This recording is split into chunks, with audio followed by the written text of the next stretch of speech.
अलक्ष लक्ष लक्ष पाप लक्ष सार सायुधम ततस्तु जीव जंतु तंतु भुक्ति मुक्तिदायकम्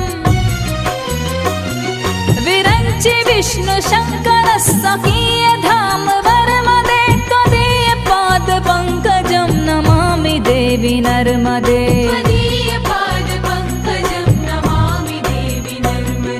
नमामि देवी